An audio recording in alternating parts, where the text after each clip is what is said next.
Eu acho que as pessoas que escolheram Portugal para viver têm dado desde logo uma contribuição importante, que é o trabalho, a força do trabalho e a experiência que trazem com eles e que ajudaram a criar riqueza em Portugal em décadas que foram importantes para o nosso crescimento e para a nossa afirmação internacional. Em relação a autores que tenham vindo com a vaga da imigração, que tenham permanecido em Portugal e criado, digamos, a sua própria experiência de escrita, há situações identificáveis ou identificadas, embora a grande barreira que há a vencer sempre é a barreira da língua. Ou seja, quem chega a Portugal como imigrante e começa a escrever em Portugal, seguramente já escrevia antes, mas tem que ter a língua comum connosco. Eu lembro-me de, ao longo de pelo menos 2 décadas,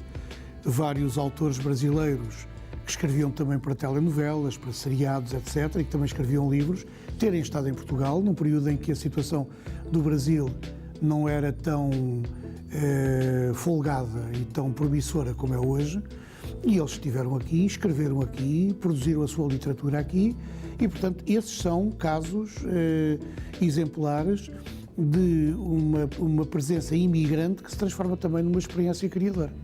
Mas eu lembro-me sempre, como exemplo, que é um caso também de imigração, de um dos maiores escritores da literatura europeia, o Joseph Conrad, que é um polaco,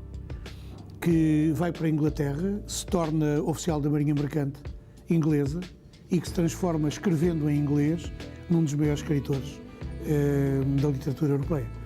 Portanto, isso não me espanta que da primeira geração de imigrantes e, sobretudo, da segunda e terceira geração de imigrantes, portanto, jovens que estudam nas escolas secundárias portuguesas e que eu vejo às vezes em reportagens com os pais, etc., a falarem da sua vida, da sua experiência, e que falam um português fluentíssimo como o nosso, provavelmente alguns deles irão escrever quando forem adultos e se decidirem regressar aos seus países ou ficar aqui, sobre o que foi a sua experiência. A experiência dos pais, a experiência dos avós que ficaram nos países, a experiência deles próprios, chamados Yuri ou Václav ou outra coisa qualquer, e que passaram a ter colegas portugueses. E, portanto, acredito que desta segunda geração de imigração, e até terceira, vão surgir certamente também escritores e criadores em sentido lato.